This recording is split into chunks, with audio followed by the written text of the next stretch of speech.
Welcome back to the Unranked podcast. You have another episode here featuring Elijah and Grant.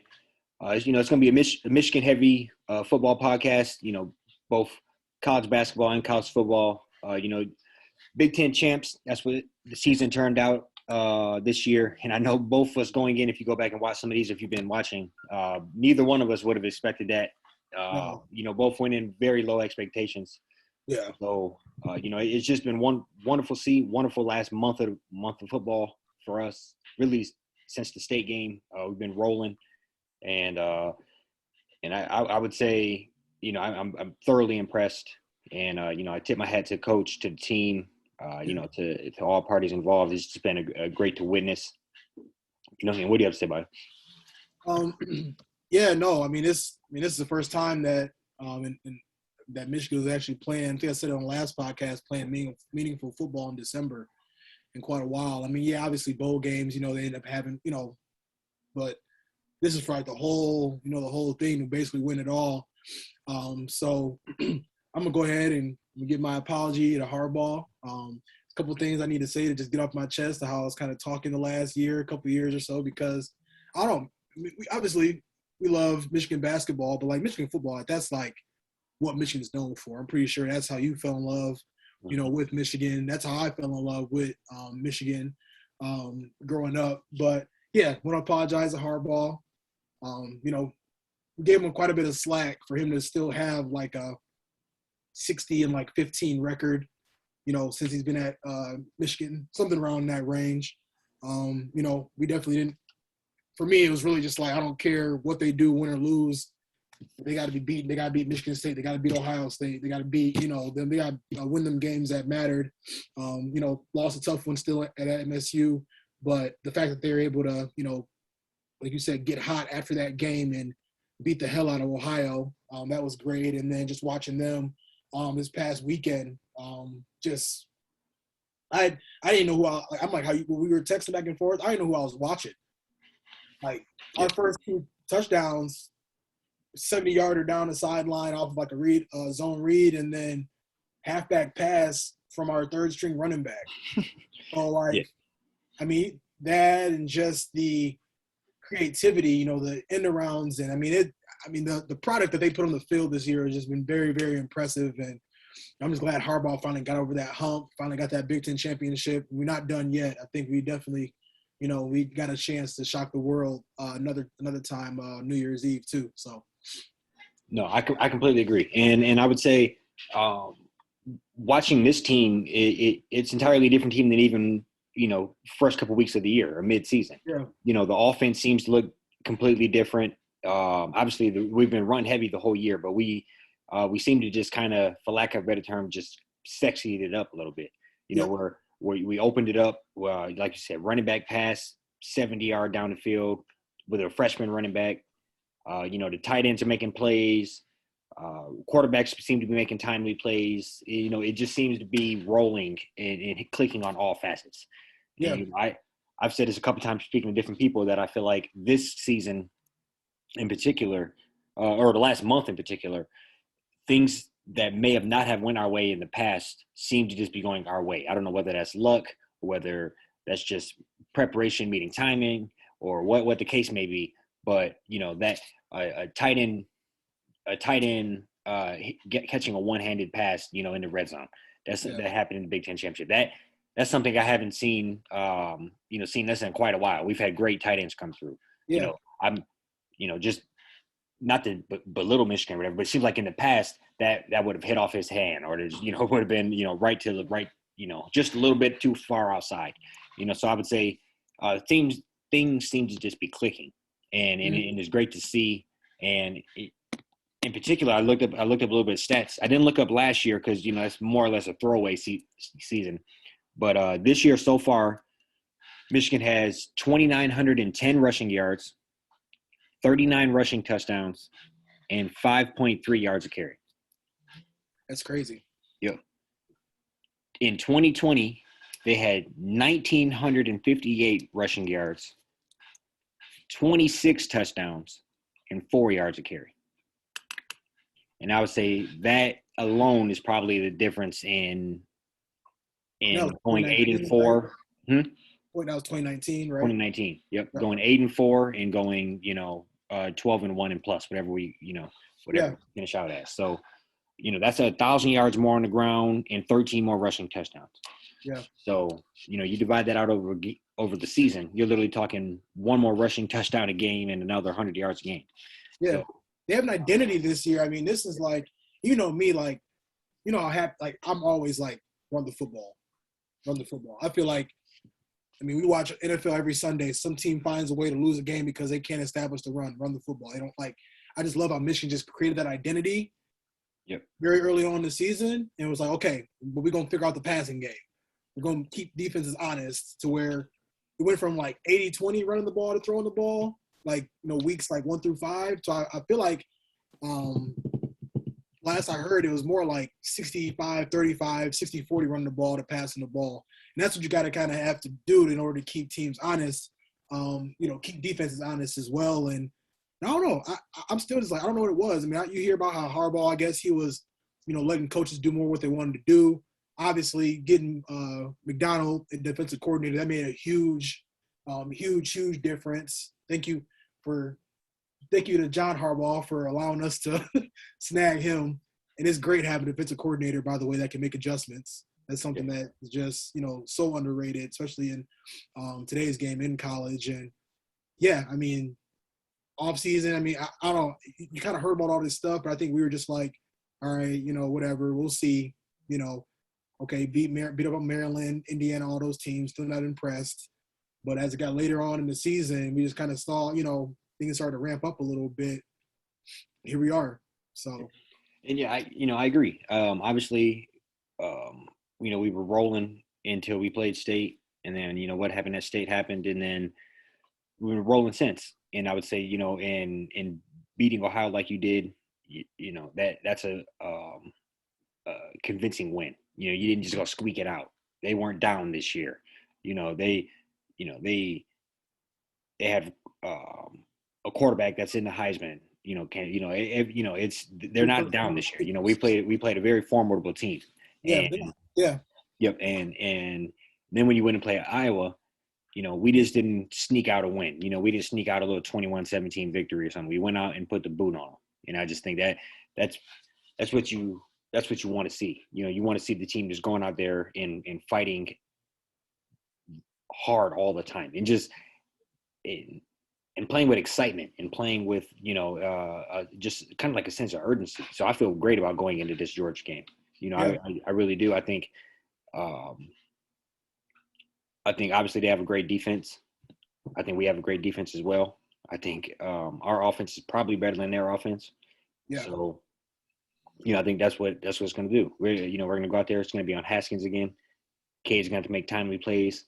Yeah. We have Corum full strength too. Yep. So that's,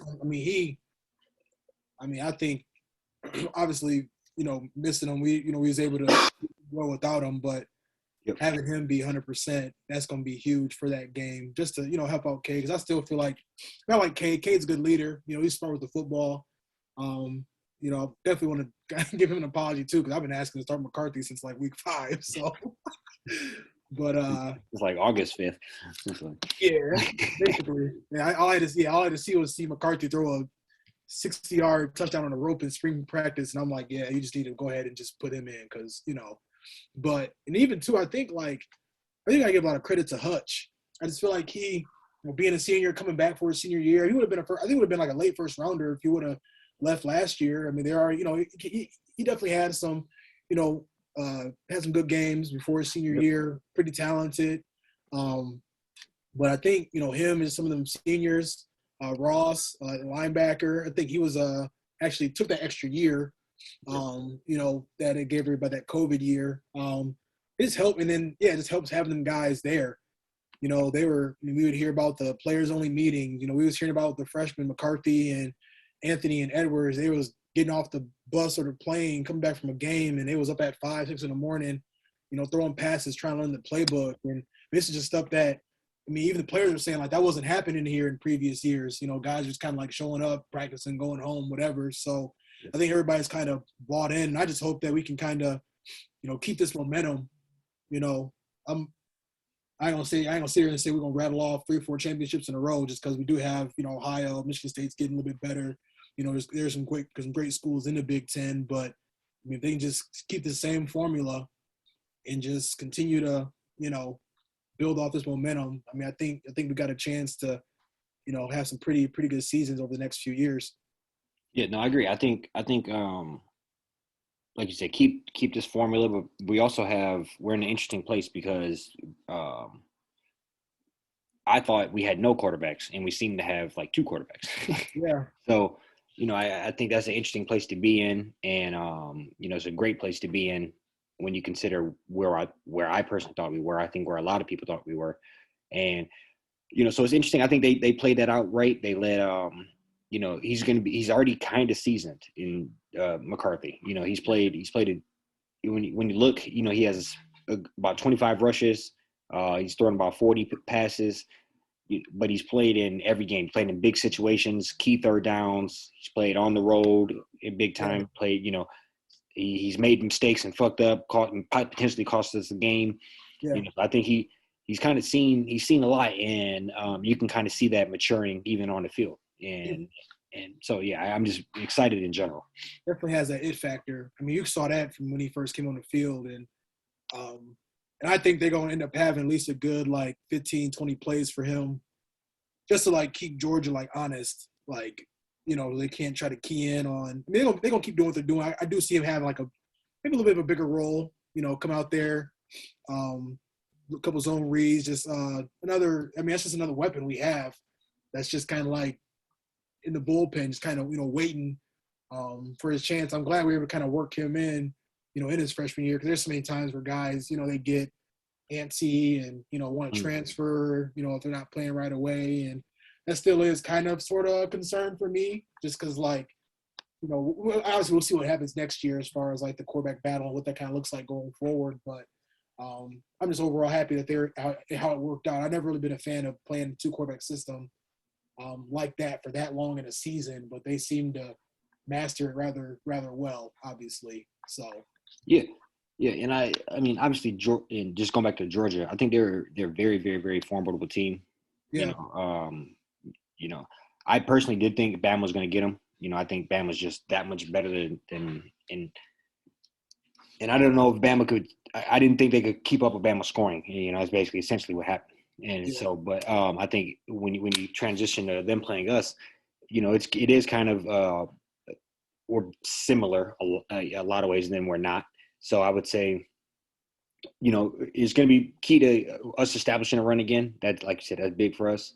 yeah. And maybe in the defense, whether it is Hutchinson or somebody that just keep making them key plays, keep getting the sacks, keep Yeah. getting another turnover or so, and that those are the type of Put it things on that. third down. Yep, and yeah. So I feel good going into this game. I think I just liked what we're putting out on the field, and with that happening, and I can't imagine I can't imagine our defense slowing up, and I can't imagine them scoring a lot of points on us. I mean, we handled Ohio pretty well.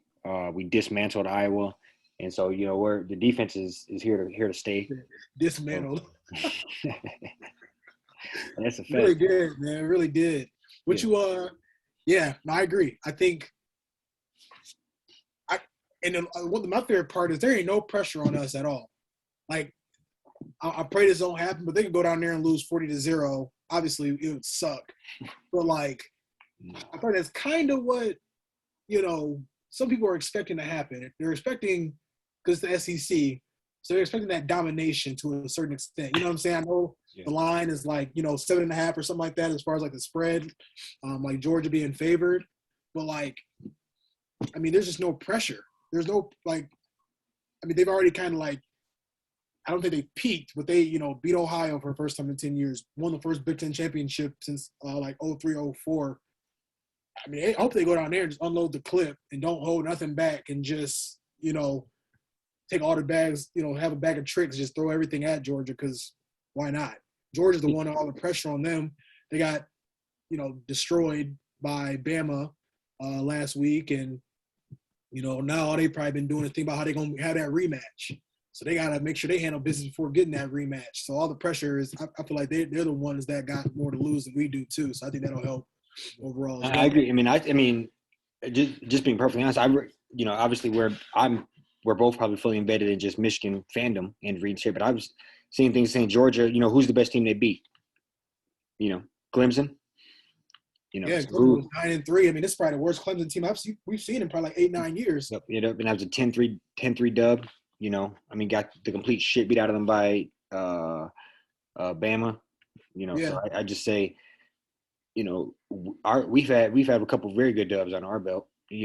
So one of them being Ohio State, which if they were in our same shoes, people would be giving them probably a lot more credit. Yep. And we handle them as well. So it's interesting to see that. And I'll take our guys versus their guys, because especially this year we're not doing anything.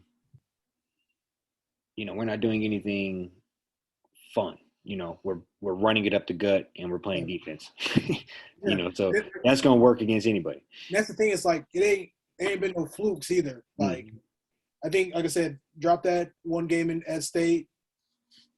Played a tough Penn State team. That was really the only time we Nebraska. Nebraska played everybody tough this year. Yep. It's only kind of times this year we kind of struggled a little bit, and I still feel like that. Even that Penn State game, we were still in control, even though sometimes it didn't feel like we were in control. We won by a touchdown. It came back and won, but we had 10 sacks. You know what I'm saying? So you're right. We got some dudes just as much as Georgia do. So it's just going to be a fact. It's going to come down to, just execution, and hopefully Gaddis and McDonald can just continue to stretch and just coaching these great game plans. And they got a month off to practice, get everything right, get back square together. And I think I definitely like our chances. You want to throw out a score prediction? Or you want to give it a little bit? Yeah, I personally do want to give it a little bit, but I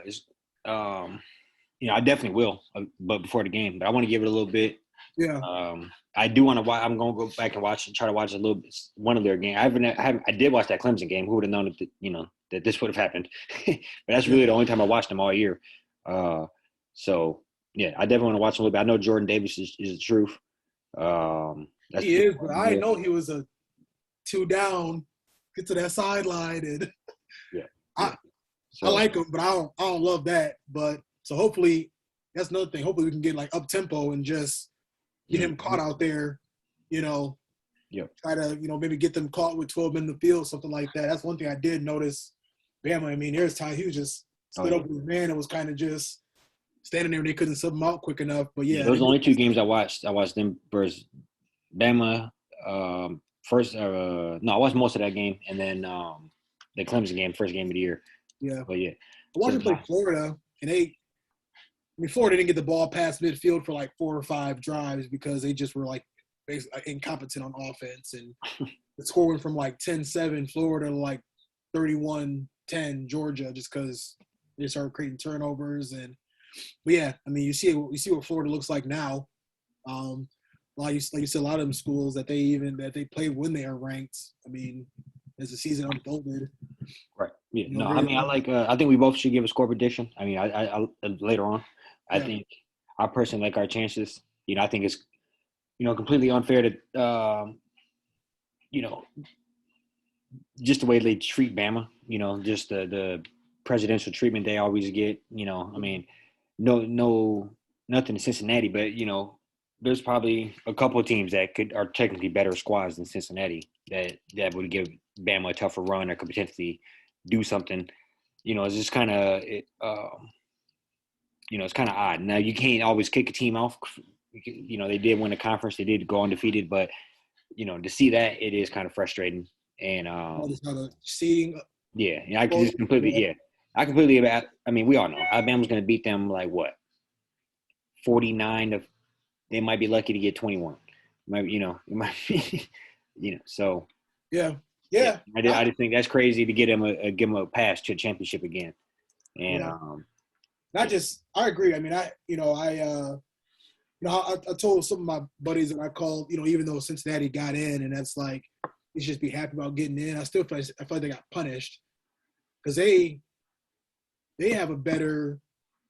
They beat Notre Dame head up, straight up in Notre Dame by like 10 to 12 points, and Notre Dame was like 6. And Georgia, they ended up losing last week of the season, but like we just said, like they didn't really play that tough of a schedule. Do you think it should be higher? I mean, that's interesting. Cincinnati? Yeah. I thought they should have been 3. Well, they definitely should have been 3. I mean, how do you like I said, I don't obviously being a Group 5 team should be happy about even getting in there because they easily could have put Notre Dame in there and just said whatever to Cincinnati. But I feel like going 13-0, beating Notre Dame, like how do you kind of get kicked back a step to where Georgia, played horribly against Bama, and but we know all it was they didn't want Georgia and Alabama to play in the semifinal again. They want to see, they want to see that in the national championship, which all of America don't want to see Bama and Georgia in the national championship. Like if that happens, I probably won't watch it, to be honest with you. Yeah, I agree. And it's not like it was that good of a game the first time around. Like, yeah. Now it was a good ass game when they played the first national championship. That was kind of crazy. yeah. But this past, I think That's what I'm saying. Like I don't know. Like they just played the other day, and it was like what, 42-21 or something. Like 42-24. So I think I'm saying it wasn't that great of a game when they played the other day. So why would they think it would be a good championship game in 2 weeks or in a couple weeks? Yeah, I was talking about when they last time they played national championship. Right. Yeah, but I feel you. I agree. I mean, they do say it's hard to beat somebody 2 times in a row, but it's Alabama. You know what I'm saying? Like they got a better quarter. I'm gonna take the better quarterback every time out of both teams, and that's just really what it comes down to. And I think everybody would have been fine with them playing each other in the first round, and then seeing like 2 Midwest teams, go up against each other in Michigan and Cincinnati, letting them duke it out. Best out of both. You know what I'm saying? I just think it would have been a little bit better product for college football, but these guys go into these rooms and basically just trying to find any way to get 2 SEC teams into the playoff at all. They try to do whatever they can within their power to make it happen. But you know what I'm saying? But like obviously whatever else kind of kicks in or whatever kind of happens out of their control, but they do try to make they wanted that national championship to be Georgia. They're probably the only conference that's guaranteed to get the winner and loser in every time. Yeah. Right. Yeah. I mean and respected to a certain extent, you know what I'm saying? Like Georgia would have handled business. If Georgia would have handled business, it would have been Georgia, Michigan, Cincinnati, and Notre Dame most likely. Yep. But Bama is Bama. I mean kind of crazy seeing them do. I mean, they made it to the playoffs 7 out of the 8 years or something crazy like that. Made it to the national championship 6 out of 7 years, something along those lines. I mean, it's just ridiculous that they're able to just like churn, these teams. It's like clockwork. Like it's basically a guarantee that they will be every time. So. Especially considering, I mean, I'm just kind of going off on a tangent here, but when we were like kids and how good USC was, they're 10 times better than that dynasty was, and it's kind of, and it's just wild because when I was a kid, they seemed so unbeatable. They were so fantastic. They were, Reggie Bush and Matt Leinart and Carson Palmer. They were just rolling. And now you look, and these people are 10 times more dominating than they ever were. Yeah. And, so it's kind of just, it is stunning. And it's the best conference, arguably, in college football too. Like, So just to shift gears here a little bit, though. I mean, obviously we know Hutch most likely not winning the Heisman. Bryce Young, they could have just brought the trophy to Atlanta and gave it to him for the game, because that's really all he needed to like get that win or get that Heisman trophy. I don't think I saw, even after like obviously the Ohio State game is really what kind of put him over the top. And not giving him all the credit. I mean, he's been playing his ass off for the last the whole entire season. But what do you think that does just like for a program? I mean, going forward, like you can obviously it's not a Heisman winner, but Harbaugh, he can probably walk into some houses now and say, hey, we got a Heisman finalist that's playing defensive end. You could be, in in that same spot a couple of years from now, like what do you think that does for a program? How do you think that helps, or obviously doesn't hurt it at all? But how do you think that can spark a program potentially? Yeah, so I mean, I think you always want to be known for something, and Yeah. being defensive end, you wouldn't be a bad place. So I think Yeah. um, I think it helps. It helps in just a branding aspect. We can make you a national superstar on the defensive side of the ball. You can come to Michigan. We're probably the only team with a player that has won the Heisman on the defensive side of the ball before, and um, and we've had another Heisman finalist recently, and I think it just only kind of helps the narrative how you can come here and play big time college football and along the way also become a superstar yourself. And I Yeah. think that and ultimately probably get paid, which is what you want. Hutchinson is more, I say more importantly than the Heisman Trophy. You can go in the room you can go into a recruit's house in 6-7 months and say we had a top 3 pick, Yep. and he look at his contract. That's X amount of millions guaranteed.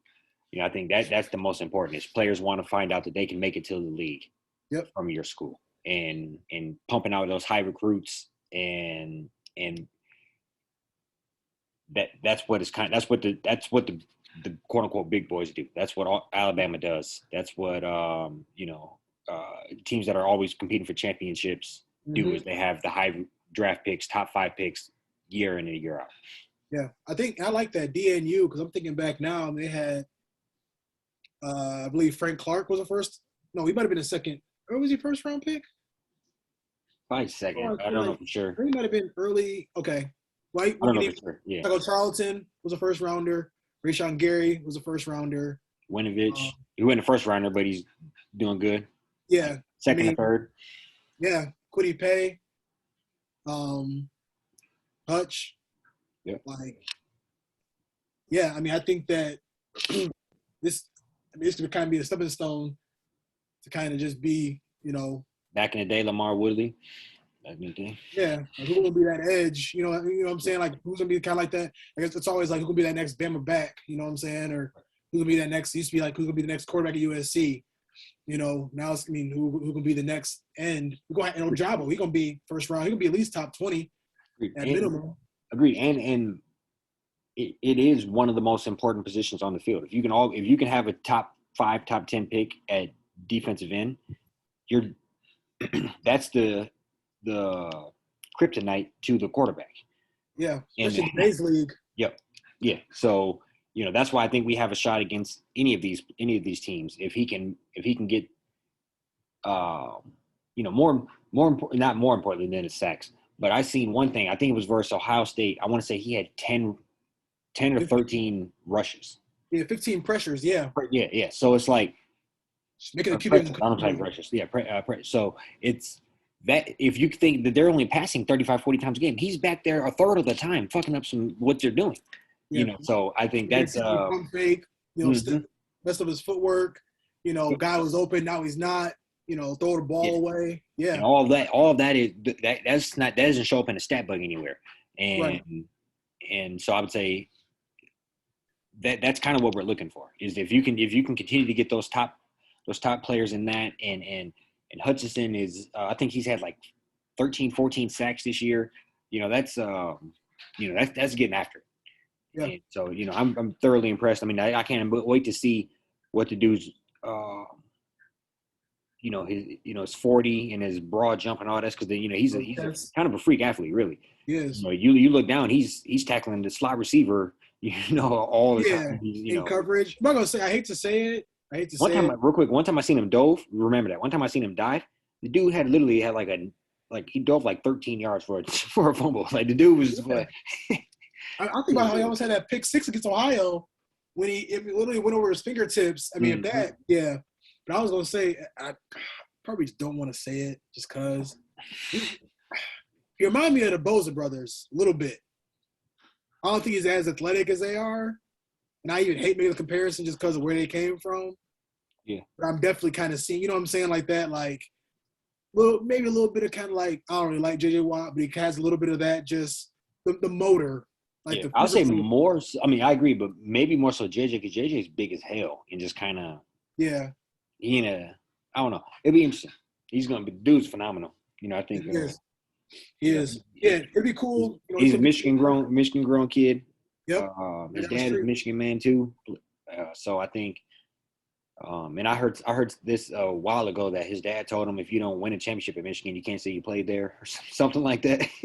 So I just love you he know, came back for his senior year. He didn't have to do that. He got yeah, hurt. You know what I'm saying? Like first thing, people get hurt. First thing come to their mind is like, I might as well go. But like he was like, all right, got back healthy. It's time to come back and play another year. So I just I love mean, that. I think he guaranteed damn near probably guaranteed a top 10, 15 pick at this point. But he put together another 2 or 3 sack game, mess around to get a touchdown, Yeah, a he's pick. better. I He's think. better than Thibodeau. Yep. I think for sure. He plays harder than Yeah, Thibodeau. I agree. No, I don't. I've never seen I've never seen him play, but He's all right. He just I'm always a little weary of Oregon players. Pac-12 defensive. Yeah, yeah. Right. Yeah, that's how I feel. I mean, I watched him play one game against UCLA, and he had like 2.5 sacks, like 4 or 5 TFLs, but like when I watched him play against Utah twice, he was nowhere to be found, and they was getting destroyed. So I think they lost both games by a combined like 70 to like 14. So I think I do think Hutch got him. As far as like you said, he has a big game or two in the next, in the playoff. I think he'll lock up a top 3 pick, if not be number 1 overall. That'd be kind of cool too. He might, he'd end up being right back at home, coming to Detroit too. So I won't want to do that to him. No, I'm messing around. how that stuff changes. That'd be the right pick. That'd be the right pick. I'm messing around. Yeah, no, I know, but you know how it works though. They're trying to have a quarterback like in like February. They'll be like, oh yeah, the dude from Pittsburgh is going to be the new. I was just about to say you ain't number 1 now. lying. I seen that shit earlier. Yeah, he did the fake slide, and now like he's just. I seen an article saying quarterbacks are more important than basically defense. Is what they're saying. Like, and so. Yeah. I'm like, what are we gonna do with golf? We're paying golf $50 million. It's so funny that they say that. What happened in the last Super Bowl? Defense. Yeah. Took that game over against the best quarterback in the league. But yeah.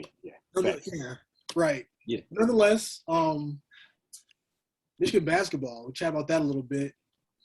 A little bit of a rocky start, but it's okay. You know what? It don't even matter. It's basketball season. We in Big Ten play now, if I'm not mistaken. Might have a couple more out of conference games. They started off with a bang. They beat Nebraska by like 60. I think it's time to just pretty much start freshmen. It should be Frankie Collins over Devontae Jones, at least for the meantime. I think they need to just kind of start to get them ready, for that next, like once start getting more and more later into the season, come like March Madness. But yeah, this year, I mean, I don't know if we'll end up winning the Big Ten championship. Purdue is really good. Illinois is pretty good this year. State, they're I think they'll be okay this year. But yeah, this might be kind of like one of them rocky seasons for Juwan Howard. I think it'll kind of like make him realize, like, all right, like honeymoon phase is kind of over. Now, like I'm no longer. I mean, he's obviously the head coach from the Fab Five, but now it's like, all right, it's time to like really, get down to the nitty gritty and start to like, not saying he's not coaching, but just this is one of them teams he does need to like, he had to coach them into shape to where he had a couple good teams that had some seniors on it, some seniors on the team, had a lot of like those like leaders that kind of were able to, take over, where now it's like, you got to kind of get them there. So what are your thoughts been though over the first couple weeks or first couple games they've had? Yeah. I guess I want to ask you. So you already given up on them, or you think? No, I'm not giving up on them. I just think I don't. From what I've seen, as far as just like other teams in the Big Ten and how we look, at least at the moment, we're just young. So I'm just hoping, like Houston is starting to play better. Yeah. No, I just wondering. All right, so no. Yeah. I think it's a little rocky. Like I think that was a good word. I think we're trying to work out our lineup. We're trying to figure out who is not going to play. Who, like you said, I think starting Collins Sidney Jones might be a good decision. Trying to figure out how to work in the Dickinson and Mbate, but Dean Mbate. That They're just the same. They yeah. I think they have to figure that out because they're both very good, and you can't. I don't know. You just got to figure that out. You can't not play Dickinson, but you also got to get this kid in. So you have to figure out the lineup for all of that. And Yeah. I think we have too much talent for it not to ultimately work out. I think you were right when you were on to Juwan Howard's going to have to find a way to coach, and not that he can't coach, but find a way to really coach this situation Yeah. and maximize it because I think we have too much talent. And if you can get the kids to buy in, maybe Jones, you're not starting, but you're running this second unit, and this shit's going to be pretty because of X, Y, and Z. Right. And Frankie Collins and Dickinson and all you guys are the starters. And I think that's kind of what he has to do is kind of work out the lineups and who's playing and who's going to ultimately not play as much or take a back burner role. I think we have too much talent not to be competing for a Big Ten title again, not to be, making a run in March as well. I think we have too much talent. Eli Brooks, Brandon Johns, a couple of seniors like that. But I think Dickinson's good or great. Went doubt we didn't even start doing it in bread and butter. Just give it to him and let him go to work in the post. That can win you 20 games alone. Just slow the shit down and give it to him. And and so I think we have to figure it out. But we have too much talent not for it ultimately not to work out. Right. And I'll say too, I think so I was giving Terrence Williams, number 5, I was giving him a little bit of shit earlier in the year just because, like, I don't know, he wasn't really playing that well. But he had 22 off the bench against Nebraska the other night, which is a good sign. He's like, because I'm kind of concerned about, they got a lot of guards and wings. Mm-hmm. But that, like, is Dickinson, if he gets in foul trouble, like, we're going to be in trouble. I mean, because after him, they bring this guy, number 44, I think his name is like Will Shedder or something like that. Yeah. He's not that great. And this is where it's going to kind of have to be like a group effort with like Johns, Terrence Williams, Diabate. Just like, we know Dickinson going to be there for that 18 and 10. Now it's like, who won't, like Diabate will be able to give probably like, 12 and 9, 12 and 10 on a given night. But now it's going to be like, who's going to be that, like, who's going to bridge that gap when Dickinson's in foul trouble, when Diabate is in foul trouble, like, consistently. Like, Johns was starting and, like, was not playing well at all. And then they, finally ended up benching him because Diabate was playing so much better. So, like, maybe he can kind of form into that role of, like, coming in, like, undersized, like, big, what I mean? Just, like, playing more of that role. Definitely want to start seeing more of Terrence Williams and what he can do. He looked pretty impressive. He can shoot the ball actually pretty well to be, I think he's like 6'8", 6'9", like a 6'8", 6'9", like power forward, like type wing, a stretch forward kind of guy. Yeah, I mean, I think, and I think Houston, somebody like Houston, he has to settle in, He's way better yesterday. Yeah. And I've seen him looking better. Every time I watch him, he seems to look better and better. Yeah. So I think he just has to settle in a little bit. I think he's one of them kids that skipped their senior year. So, I mean, he's really like a senior in high school. Mm-hmm. And so, as we approach the Big Ten season, I see us playing that Big Ten basketball, which we're good at, and and things will fall into place. But you don't want to start coughing up too many of them Big Ten games. You want to keep them; those are precious. So if you can keep a Big Ten title again, you would want to. Right, and I mean, I kind of see like a 24-8, 24-9 type season. You know what I mean? Just kind of like drop a couple ones where it's like, damn, they should have dropped that one. But then they mess around and end up beating like Purdue on the road or something like that just because they're that talented. I feel like it needs to. And Howard, I think he'll get it figured out with that rotation. Like you said, right now they got like 10 guys playing. Probably get that down to like 8 or 9. And Purdue got some big Yao Ming looking motherfucker on this game. Yeah. Yep, I saw that. Yeah. Him and Drew Mbate both went to IMG Academy. Really? Okay, I didn't know that. Okay. Imagine seeing them boys on the same high school team. Yeah, and and you talk about that. Houston, he played with Cade, Scotty Barnes, Zeb Jackson. There's like I think his name is the dude who went to Memphis Precious Nua. Mm. I think he might have been on that team too. Like, That's stupid. yeah, somebody, yeah. That's the whole time for another day how how these high schools be teaming up the way they do in basketball. But yeah, no, I think they'll be okay. I think they'll I can maybe not like a 1, 2, 3 seed, but 4 or 5 seed. They always end up just beating down everybody in the tournament, getting to the Sweet 16, Elite Eight. It's just gonna be one of the things where it's like how it's going. I gotta say, it's gonna be kind of like on the town. It's gonna be on like Howard's shoulders to kind of figure out, who needs to go where and who needs to do what. Yeah. How to make it orchestrate it all. Yep. Yep. Yep. So, Yeah, I ain't hitting the panic button yet. I'm no. riding high on football. I ain't hitting the panic button yet in basketball. And honestly, even if they end up having like it's not gonna happen, but like a 19-13, 19-14, they still gonna get what all matters is like what you do in the tournament, in my opinion. Maybe they'll maybe do well in the Big. They can always, if they don't win the Big Ten outright, do well in the conference tournament, beat down a couple teams in the big, in the big dance.